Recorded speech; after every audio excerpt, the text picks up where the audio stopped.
The laptop screen flickered to life in a stranger's kitchen, and I watched my husband's face fill the frame. I didn't know yet what I was about to see, only that Margaret Ellis's voice had gone quiet and careful on the phone that morning, the kind of quiet that comes before something breaks.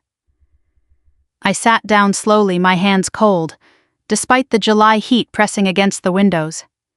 Ethan's voice came through the speakers, first low and familiar, the same voice that had whispered good morning to me for 6 years. Then I heard my mother-in-law laugh, and the sound of it made my stomach turn.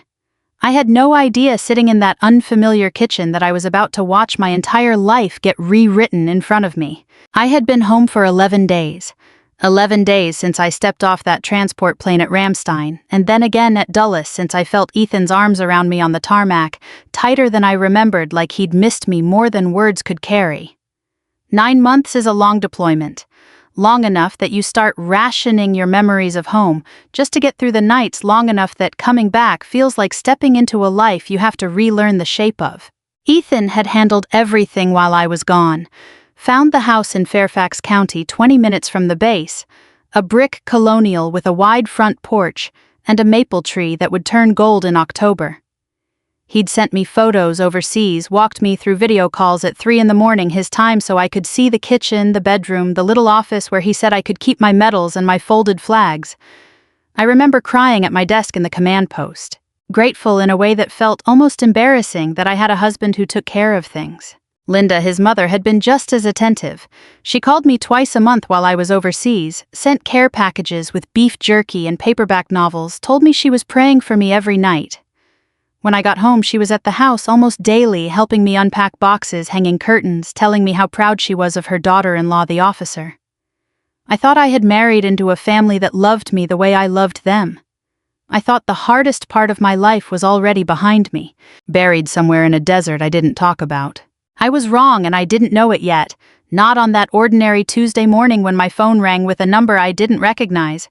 "Mrs. Caldwell, this is Margaret Ellis. I sold you the house on Birchwood Lane." I remembered her vaguely, an older woman, soft-spoken, who'd shaken my hand at closing and told me the house had good bones. She apologized for calling, said there was a small technical matter. Something about a security camera she'd forgotten to remove from the garage before the sale went through. It had been installed years ago after a break-in tucked behind a support beam, easy to forget, once the fear that put it there had faded. I told her it was fine, that she could send someone to retrieve it whenever it was convenient. Then her voice changed. It dropped into something careful, something bracing. "I've seen your husband," she said, "while you were away." I didn't understand at first. I actually laughed a little, said of course he lived there. But she didn't laugh back, and the silence on the line stretched long enough that I felt my pulse pick up in my throat. "Please don't tell him I called," she said. "If you want to know the whole truth, you need to come see me, alone." I sat in my car in the driveway for almost 10 minutes after that call, engine off, hands on the wheel, running through every reasonable explanation I could think of. Maybe Ethan had brought someone over to help with repairs. Maybe Margaret had misunderstood something she'd glimpsed through a window. I am not a woman who panics easily. 6 years in the Army teaches you to hold steady until you have facts, and I told myself that's exactly what I was doing, holding steady. But some part of me, some old instinct sharpened by too many briefings that started with bad news, already knew this wasn't nothing. I told Ethan I had errands to run. He kissed my forehead and told me to drive safe, and I hated just for a second how easy the lie came to me. Margaret lived 20 minutes away in a small rambler with a garden gnome by the mailbox and wind chimes on the porch. She let me in without much small talk, poured me coffee I didn't drink, and sat me down at her kitchen table in front of an old laptop. Her hands were shaking slightly as she opened the file. "I should have told you sooner," she said, "but I needed to be sure of what I was looking at first." She turned the screen toward me. "What you're about to see," she said quietly, "is going to change the way you look at your marriage." I reached for the laptop with a steadiness I didn't feel, and I pressed play. Margaret explained the camera's history before she let the footage run. Years ago, before she and her late husband installed a proper security system, someone had broken into the garage and made off with a table saw and a set of tools that had belonged to her father. The camera went up that same week, tucked into a shadowed corner behind a support beam, wired into an outlet that had nothing to do with the rest of the house's electrical panel. Over time, the fear faded, the way fear does, and the camera became something she simply stopped thinking about. When she sold the house, it never crossed her mind. She only remembered it 2 weeks ago doing a final walkthrough of old files on a backup drive, and once she started watching, she said she couldn't stop. The first clips were unremarkable. Ethan's car pulling into the driveway, Linda's sedan parked beside it. The garage door opening and closing at odd hours, sometimes 10 in the morning, sometimes closer to midnight. I watched myself lean forward without meaning to, studying my husband's posture, the way he moved through a garage that was technically still under our name, but not yet fully ours. Not until the camera caught what came next. In the early videos, he and his mother looked like nothing more than a son, and his mother doing whatever it is families do when one of them is deployed and the house needs tending. Linda brought grocery bags. Ethan mowed a strip of lawn that didn't need mowing. It looked for a while like nothing, but Margaret kept fast-forwarding, and the pattern that emerged made my coffee go cold in my hands. They came more often than made sense for simple upkeep, and they didn't come empty-handed. I watched Ethan carry in a small portable scanner, the kind you'd use to digitize documents.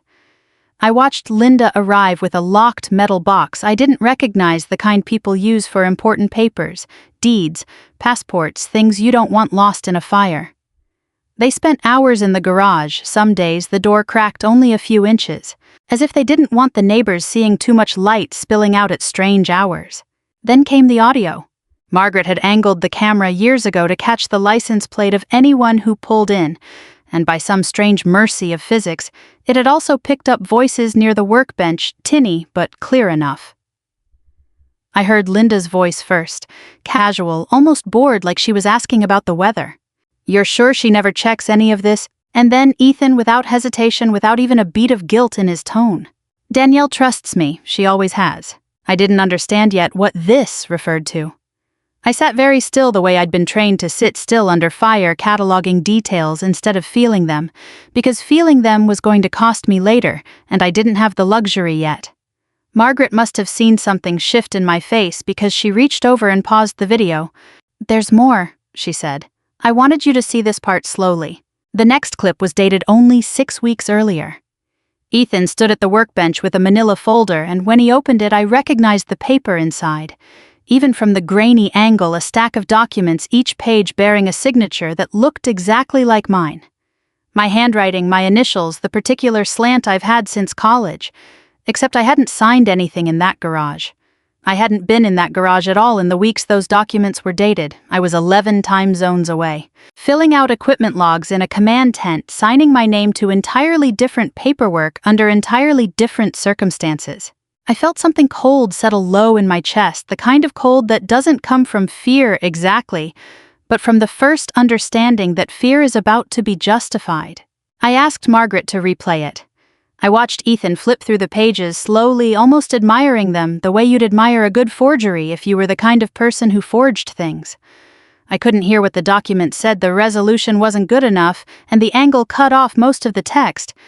But I didn't need to read them to understand this wasn't a mistake. Mistakes don't require a scanner and a locked box and a habit of choosing the hours when the neighborhood was asleep. Margaret closed the laptop partway, giving me a moment, though I didn't need one, not yet. My training has a strange mercy to it. Sometimes it lets you set the emotion aside in a drawer and deal with the facts. First, cry about it later if there's a later that allows for crying. I asked her when the most recent footage was from. She said, 3 days ago. 3 days ago, Ethan had made me dinner, told me about a work meeting that ran long, kissed the top of my head while I fell asleep on the couch during a movie. 3 days ago, he'd been standing in a garage with my signature on a stack of documents I'd never seen. "There's one more thing," Margaret said, and something in her voice made me brace before she even said it. She opened the last clip of the batch, the two of them still at the workbench, Linda leaning against the doorframe, now arms crossed, wearing the small, satisfied smile of someone very close to getting what she wants. "Just one more step," Linda said, looking at her son with something that might have passed in a stranger's eyes for pride, "and this house won't belong to her anymore." I didn't drive straight home. I sat in Margaret's driveway for a long while, watching the wind chimes move without hearing them running through the calculus of what to do next.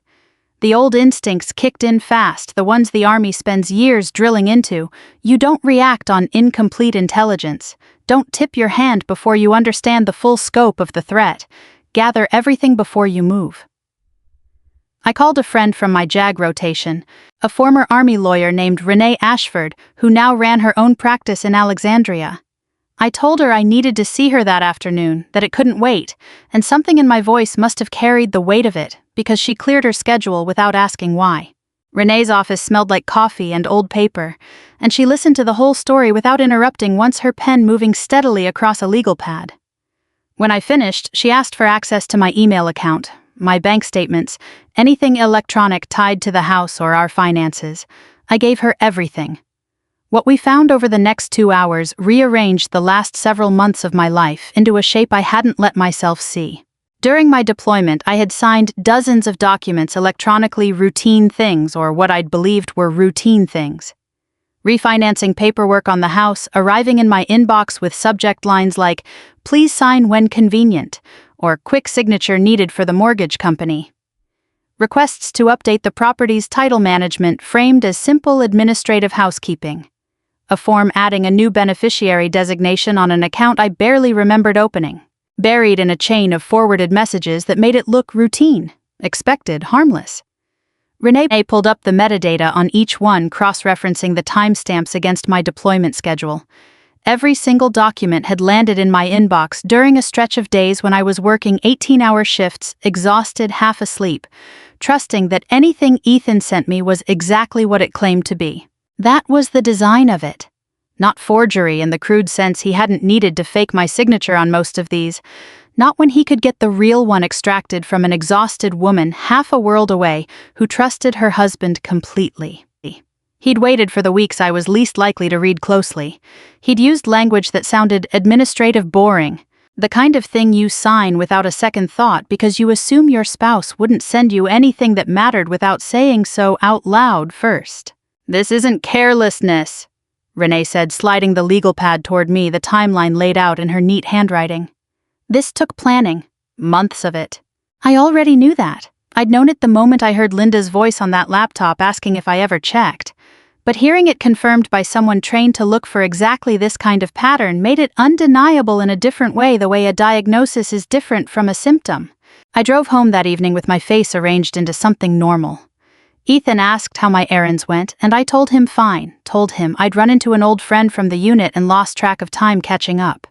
He believed me instantly, the same way I'd believed him for years, and there was something almost unbearable in how easy it was to deceive a person who has never once thought to doubt you. I made dinner. I let him tell me about his day, some minor complaint about a coworker. And I listened and nodded in the right places, and inside I felt like I was standing at the edge of a very tall building, calm on the outside, calculating the drop. That night, lying beside him in the dark, I thought about the woman I'd been 11 days ago, stepping off that plane, so grateful to be coming home to a family that loved her. I thought about every phone call from Linda overseas, every care package, every "I'm so proud of you," that I now had to hold up to the light and wonder what it had really been for. I didn't cry. I lay very still and listened to Ethan's breathing even out into sleep. And I made a decision that felt less like anger and more like clarity settling into place. I would not confront them yet. I would not give them the satisfaction of a scene or the warning to cover their tracks. I would watch, I would gather, I would let them believe exactly as they had planned that I suspected nothing at all. The next morning, I went about my routine coffee a run before the heat set in a video call with a supply sergeant about my return-to-duty timeline. Ethan left for work with a kiss and a joke about how quiet I'd been the night before. I told him I was just tired, still adjusting to time zones, and he accepted that the way he accepted everything I told him without a flicker of suspicion. My phone rang again that afternoon. Margaret's name on the screen made my stomach tighten before I even answered. The camera caught something else. She said, her voice tight with something between guilt and urgency. "Right before I finally shut the whole system down, I think you need to see it before you go any further." I went back to Margaret's house that same evening, telling Ethan I had a follow-up appointment with the VA about my post-deployment physical, another lie that slid out of me easier than I wanted to admit. Margaret met me at the door with the particular expression of someone who has been sitting with bad news all day and doesn't know how to hand it over gently. She led me back to the kitchen table, and this time she didn't ease into it. She just opened the laptop and pressed play. The angle was different this time, wider, catching part of the living room through the open garage-to-house door that must have been left ajar. Ethan and Linda sat close together on the sofa, the posture of two people who thought no one was watching, which of course they had every reason to believe since, as far as they knew, no one was. I braced myself for what I assumed I'd find. In every version of this story I'd built in my head over the last 2 days, there was another woman somewhere in the frame, some explanation that fit the shape of ordinary betrayal. I was almost relieving myself in advance, telling myself an affair would be simpler, cleaner, a wound I already understood the geography of. That is not what I saw. Ethan's voice, when it came, was thinner than I'd ever heard it, stripped of the confidence he wore, like a second skin. He was talking about money. Investments that had gone bad, some venture in commercial real estate that had collapsed 18 months earlier, a string of bad decisions compounding on top of each other, until he was, by his own admission, staring down debt in the high 6 figures. I sat there listening to my husband describe a financial catastrophe I had never once heard about. Not in 6 years of marriage, not in a single phone call during my deployment, not in 11 days of homecoming dinners and quiet evenings on the couch. "I don't know what else to do," he said, and for one disorienting second I almost felt something like pity. Then Linda spoke, and whatever flicker of sympathy I'd had went cold and hard in my chest. "If we can just get the house," she said, her voice as calm as if she were discussing a grocery list, "this all gets solved." Ethan didn't argue. He didn't even pause. He agreed, and then the two of them began talking through the rest of it, with the ease of people who had clearly had this conversation more than once before. Finalize the transfer of the property quietly, restructure the accounts, and once everything was secured, Ethan would file for divorce. Clean, he said. Simple. Linda actually laughed at that word, a short, satisfied sound that I don't think I'll ever fully get out of my head. "She'll think it's just about money," Linda said. "She won't think it's about her." I watched my mother-in-law, a woman who had prayed for my safety over a static-filled phone line while I was 10,000 miles from home, plan the dismantling of my life with the same tone she used to discuss casserole recipes. I understood in that moment something that reordered everything I thought I knew about the last 6 years. Ethan had never loved that house because it was ours. He had never really loved the idea of us building something together. He had married a woman who was frequently gone for long stretches, who signed documents she trusted without reading twice, who came home grateful and unsuspecting every single time. I wasn't a wife to him in the way I'd believed. I was an asset with predictable blind spots. I didn't say anything for a long moment after the video ended. Margaret didn't push me to. She just sat there, letting the silence do whatever work silence does in moments like that. The next day I hired a private financial investigator, a quiet, methodical man named Grant Pelletier who'd spent 15 years doing forensic work for divorce attorneys before going independent. I gave him what I had: dates, document names the little Renee and I had already assembled, and asked him to find out exactly how deep Ethan's debt went and where the money trail led. It took him 4 days to come back with a report that confirmed everything, and then some. Ethan wasn't just behind on a few payments. He had taken out a second mortgage on a property I didn't even know existed. A rental he and a college friend had bought 2 years ago now, underwater and hemorrhaging money every month. He'd also opened 2 lines of credit in the months before my deployment ended, both nearly maxed, both conveniently timed, to close right around when the house transfer was supposed to finalize. I read that report twice, sitting alone at my kitchen table in the house I was starting to think of less as a home and more as a battlefield I hadn't known I was standing in. There was no trembling this time, no cold shock working through my chest the way it had at Margaret's kitchen table. just a settling quiet, and absolute the particular calm I remembered from briefings before a difficult mission, when the fear burns off and all that's left is the plan. I closed the laptop and looked out the window at the maple tree Ethan had shown me in photos overseas, the one he'd said would be beautiful in October. I won't stop them, I thought. I'm going to let them walk the rest of the way into this themselves. Once I made the decision not to confront them, everything after that became a matter of execution. And execution is something the Army trained into me long before Ethan ever put a ring on my finger. I stopped thinking of the next several weeks as a marriage falling apart, and started thinking of them as an operation with a clear objective: preserve, evidence, protect assets, and give them enough rope to finish tying the knot themselves. I have run logistics for convoys through hostile terrain. I have briefed commanders on contingencies nobody wanted to think about. This, I told myself, was not so different. It only required discipline, and discipline was the one thing nobody in that garage had accounted for. Renee walked me through the legal architecture of what needed to happen. Everything had to be documented before I moved, because gut instinct and moral certainty mean nothing in a courtroom without a paper trail behind them. I made copies of every video file Margaret had backed up in triplicate one set with Renee one, in a safe deposit box I opened under my name alone, one encrypted and stored with a friend outside the state, someone with no connection to Ethan or his family, just in case. I pulled 12 months of bank statements, credit reports, and mortgage documents, organizing them by date, until the whole scheme laid itself out like a timeline on a whiteboard, the kind I used to build before a deployment brief. Every email Ethan had sent me during those months I forwarded to Renee with timestamps intact, the deployment logs beside them, proving exactly where I'd been, and how little attention I could have possibly paid. I contacted our bank directly using the pretext of a routine account security review, something plausible enough that it wouldn't raise flags. I told them I had reason to believe there might be unauthorized activity tied to a pending property transfer, and asked them to flag the account without alerting the other party.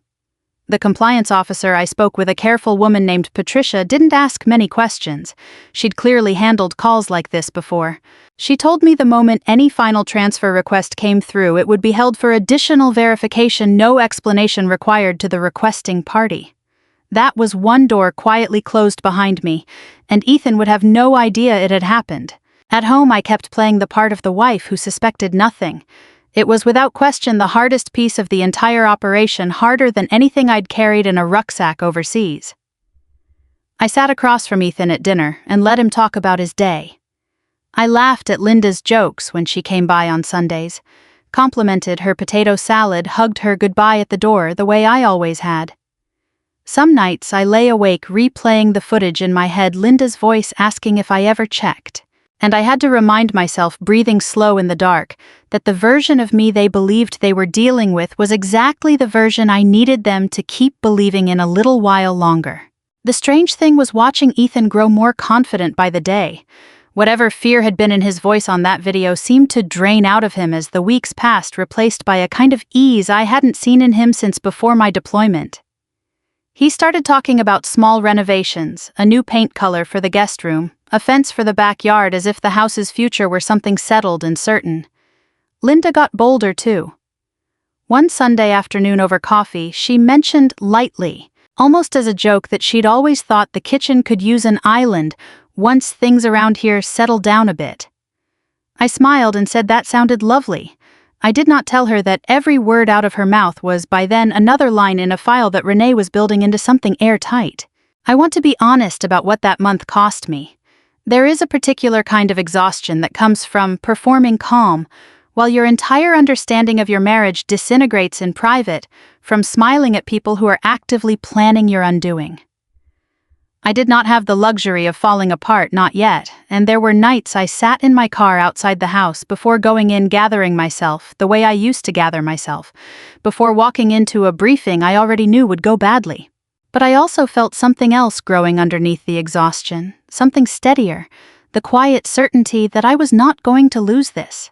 Not the house, not my dignity, not the truth of what had actually happened to me. Grant, the investigator, kept tracking the financial side, and Renee kept building the legal case, and Margaret, bless her, called every few days just to check on me, her guilt over the delay in coming forward.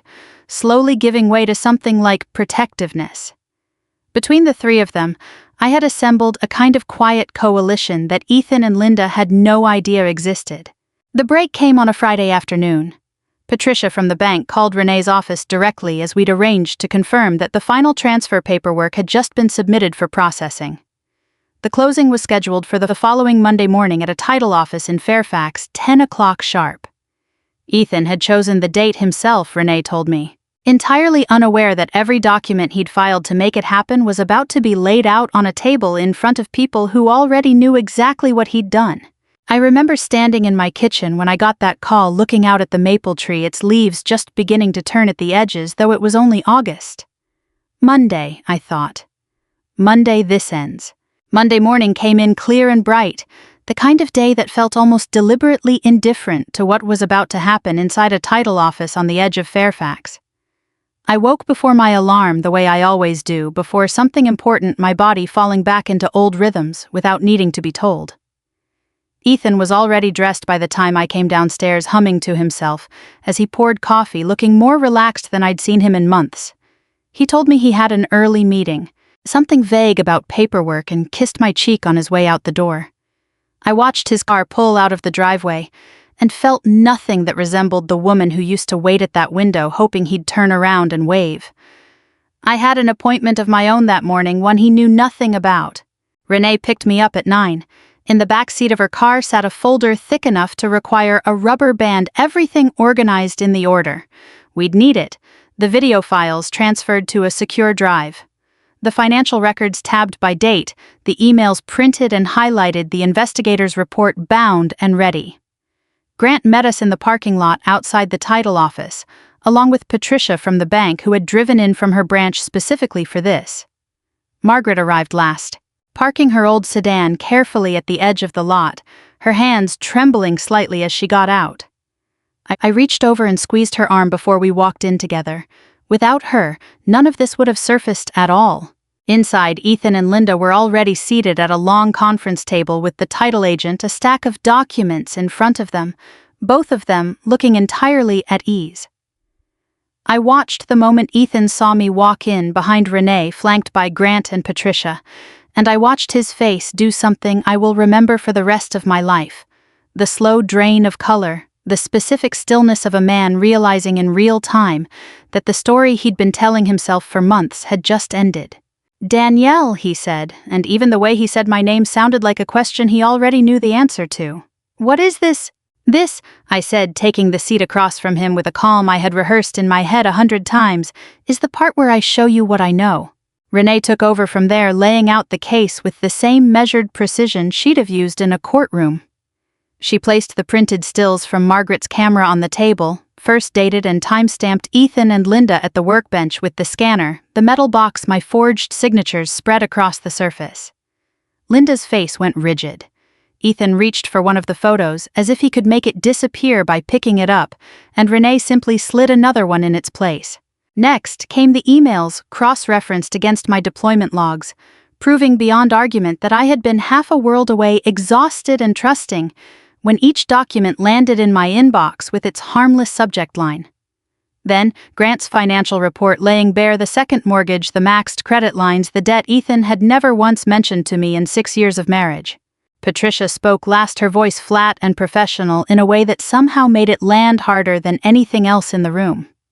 She explained that the bank's compliance team had flagged irregularities in the transfer paperwork weeks ago, that the final submission Ethan had filed on Friday showed clear signs of falsified consent, and that the entire transaction was being suspended pending formal investigation. The title agent, visibly uncomfortable, quietly closed the folder in front of her and said the closing could not proceed. Linda found her voice before Ethan did. She turned to me with the same practiced warmth she'd used for 6 years, telling me I'd misunderstood, that this was all a simple misunderstanding blown out of proportion, that families sometimes handled finances in complicated ways that looked worse than they were. I let her finish. Then I reached into the folder and pulled out the last piece of evidence, an audio file Margaret's camera had captured just days before she finally shut the whole system down. I set my phone on the table and pressed play. Ethan's voice filled the room, unmistakable, unhurried, the same voice that used to whisper good morning to me. Once everything's finalized, it said she won't have anything left to hold on to. The silence after that recording ended was the loudest thing I have ever sat inside. Linda's practiced calm finally cracked her mouth opening and closing without landing on anything. Ethan stared at the table at his own hands, anywhere but at me. I didn't feel triumphant the way I might have expected to feel watching 6 years of my life confirmed as a performance in real time. I felt mostly very still, the way I imagine soldiers feel in the exact moment an operation finally quietly succeeds.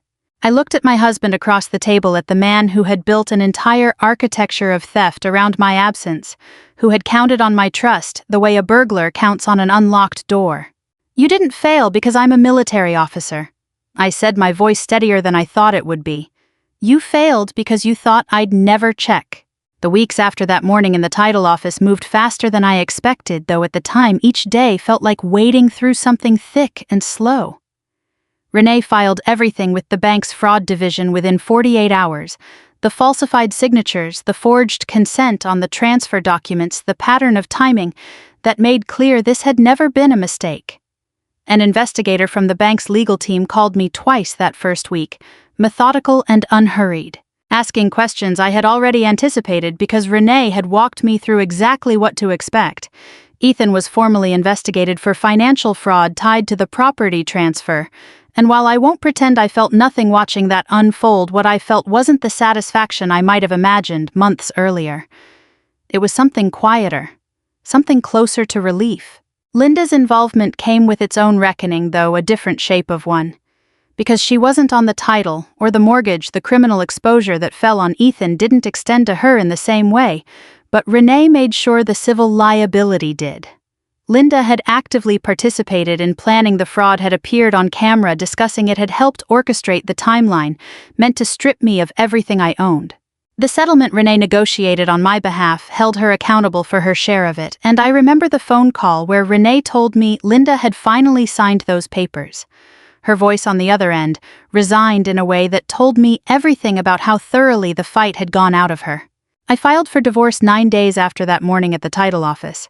I didn't rush it out of anger, though. I had plenty of that reserved somewhere I wasn't ready to visit yet. I filed because staying married to Ethan for one more day than necessary felt like agreeing to a story I no longer believed. The court reviewed the fraudulent transfer documents as part of the proceedings, and every transaction Ethan had pushed through during my deployment was ruled void. The refinancing, the beneficiary changes, all of it unwound as if it had never happened. The house on Birchwood Lane, the one he'd shown me in photos overseas, the one I'd been so grateful to come home to, stayed mine. Legally, cleanly, entirely mine. Margaret called me the week the divorce was finalized. She'd been carrying a quiet guilt this whole time, she admitted, for not remembering the camera sooner, for the months that might have passed differently if she'd noticed it before I ever moved in. I told her what I meant with my whole chest, that she hadn't failed me, she'd saved me, and that the timing of it, however imperfect, had still been enough. I could hear something loosen in her voice on the other end of the line, like she'd been waiting a long time to hear that she was allowed to stop apologizing. I spent the following month slowly making the house mine in ways that had nothing to do with paperwork. I repainted the guest room a color Linda never would have chosen. I planted new flowers along the front walk, ones I picked out myself, instead of ones someone else decided would look nice. I moved my desk into the little office Ethan had once shown me over video call, and I hung my medals and my folded flag exactly where I'd imagined they'd go, back when I still believed the man who'd promised me that room was building something honest. Before I reported back to my unit, I went out to the garage one last time. The camera was still there, tucked behind its support beam, dust gathering on the little black housing that had quietly recorded the unraveling of my marriage, without either of us ever knowing it was watching.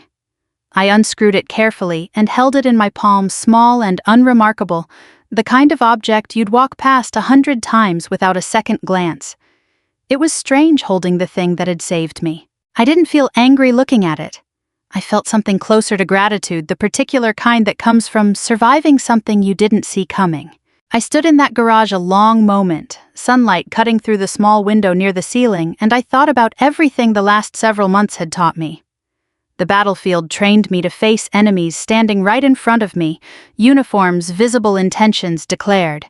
This marriage taught me something the battlefield never could, that sometimes the most dangerous person isn't the one across the field from you. Sometimes it's the one standing beside you every single day, the one you never think to question because you've built your whole sense of safety around trusting them. But I also learned that the truth doesn't stay buried forever. It leaves traces, a forgotten camera, a careless phone call, a single unguarded sentence spoken in a garage by someone who thought no one was listening. All you need is enough patience and enough calm to find it. I closed my hand around the little camera and walked back into the house that was finally and completely my own. I want to know where you think this story goes next in your own life, or maybe you've lived something close to it yourself. Leave a comment below and tell me where in the world you're watching from tonight. We have new stories like this one waiting for you every single day, so make sure you subscribe so you never miss a moment like this. Let's keep walking this road together.